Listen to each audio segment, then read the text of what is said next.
Hi అండి. సంక్రాంతికి మా ఆయన గోరుమిటీలు అయితే చేయమన్నారండి. కానీ నాకు అవి చేయడం అయితే రాదు.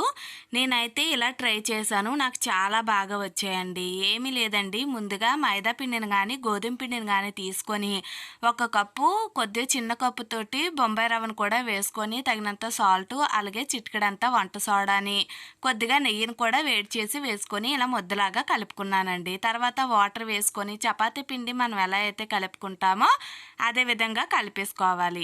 ఇలా మొత్తం అంతా కలుపుకొని చపాతీ ముద్దలాగా చేసుకున్న తర్వాత ఒక అరగంట సేపు పక్కనైతే పెట్టుకుంటే మనకి ఇవి చాలా టేస్టీగా వస్తాయండి. అలా పెట్టుకున్న తర్వాత నేనైతే నాకు చేతితో చేసుకోవడం రాదండి. సో ఇలా దువ్వునైతే తీసుకున్నాను.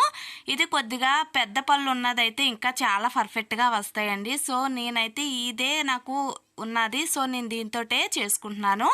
ఇలా రౌండ్గా చేసుకొని తర్వాత ఇలా పామేసుకోవాలండి. జస్ట్ దానిపైన ఇలా పెట్టుకొని ఒక్క పాము పామితే మనకి చాలా బాగా వస్తాయండి. దువ్వునికి అతుక్కొని ఇలా సింపుల్గా దువ్వు నుంచి సపరేట్ అయిపోతాయి. ఒక్కసారి మీరు కూడా ట్రై చేయండి, చాలా బాగా వస్తున్నాయండి.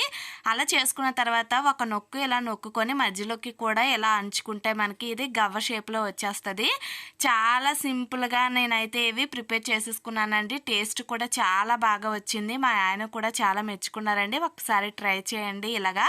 ఇలా చేసుకున్న తర్వాత అన్నిని వేడిగా మరుగుతున్న ఆయిల్లోని ఒక్కొక్కటిగా వేసుకొని గోల్డెన్ కలర్ వచ్చేంత వరకు వేగించుకోవడమేనండి.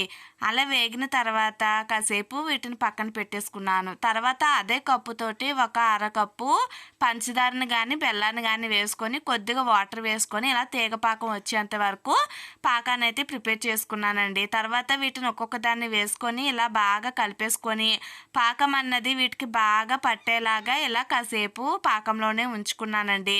అలా కాసేపు ఉడికించుకున్న తర్వాత ఇలా ప్లేట్లోకి తీసుకొని చల్లార్చుకోవాలి. ఇలా గవ్వలు అన్నవి ప్రిపేర్ చేసుకున్నానండి ఈ సంక్రాంతికి. నచ్చితే లైక్ చేసి ఛానల్ అయితే ఫాలో అయిపోండి ప్లీజ్.